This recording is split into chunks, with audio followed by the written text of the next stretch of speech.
Good day guys. For this video, magpapalit si Sir ng frame. Mula sa bakal, gagawin nating alloy. At ito ang kanyang napiling frame. Weapon Hunter. Size 29, alloy. Pwedeng through axle at pwedeng quick release. Yan, kita nyo naman. Fresh na fresh. Sinimulan na at chinecheck na ni Sir kung goods ba talaga. Simulan lang kasi ni Bay at ililipat na sa kabila ang mga pyesa. Maingat dyan si Bossing Bay. Kita nyo naman. Ayun na nga. Kinakabit na ang headset ni Juby. Juby is the name. Siya magiging partner sa Rancid 2.0. At ayun na nga, tinatanggal na ang crankset sa luma niyang frame. Kinalas na rin ang mga gulong at ang tinidor.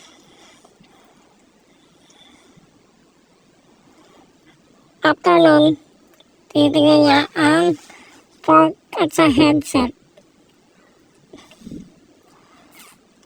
Kita nyo naman, hindi niya malaman kung ano ang kanyang gagawin.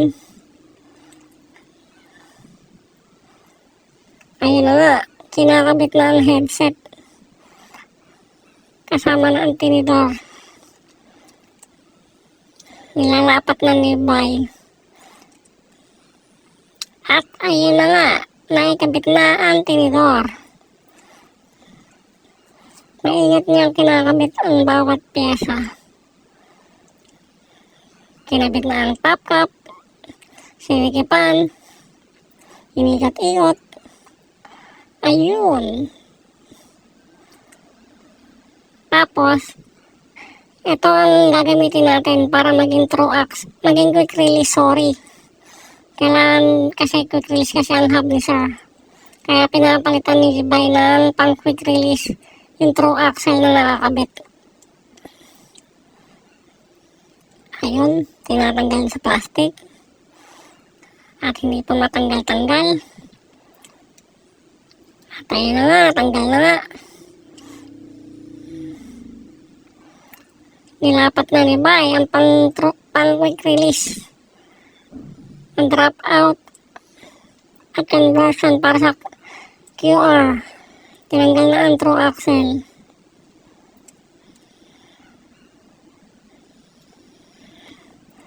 Yun. Kinakabit na ang hydraulic ni Sir. Ipapasok yan sa loob ng frame. At ayun na nga. Isinalpak na ang gulong. Kitang-kita naman natin. Sinunod na niya ang RD.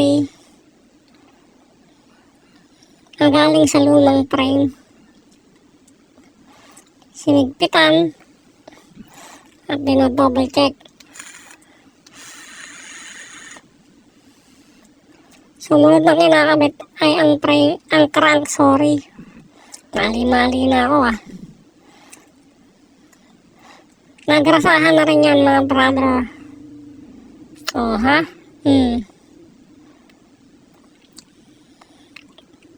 Kita nyo naman ang grasa niya. At sinasalpak na ang bottom bracket. Halotech nga pala ang crank ni Sir. Maingat nyo itong pinapasok kasi mas madalas nalolost thread pagdating sa parting yan. At ayun na nga, sinisikipan na nga niya. Yun! Saktong sipkip lang. Sinikipan na rin sa kabila. Sinalpak. At inikot. Alright. Ito na yung crank ni Sir na Halotech. Nagrasahan lang ni Juby para smooth ang pagpasok. Itututok na ni Juby maya-maya bago ipasok. At ayun na nga, tinanggal na nga halatang bago. Ayun na, tututok na ni Juby. At ipinasok. Swak! Smooth na yan. Kakabit na ni Juby ang kabilang arm. Yung. At sinunod nila ang kadena. Pinunasan niya rin yan kasi basang-basa yung kadena ni Sir. Dapat pag naglalangis tayo, tutuyuin pa rin natin para hindi mabilis tumalim ang sprocket. Ayan na nga, dinudugtong niya na. Para saktong-sakto yan. Yung mga proper tools din tayo para dyan.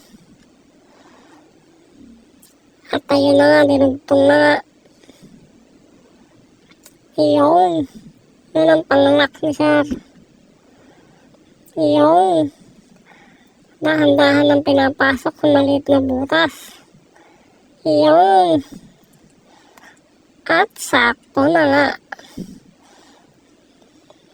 Konting bali. Iyon. Okay na.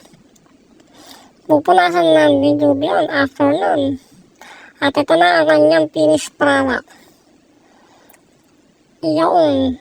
Nalate pa kami dyan kasi wala pang seat post. Naghanap pa ako. Sorry Kaya si Sir medyo nalate din. At ito na siya.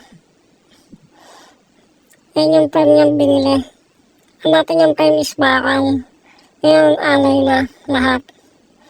At ito na ang kabuuan ng kanyang bisikleta. Yan, nakita niyo naman. Masiyahan naman si Sir dyan sa aming gawa. Salamat guys. Paki-like and share ang page. Salamat.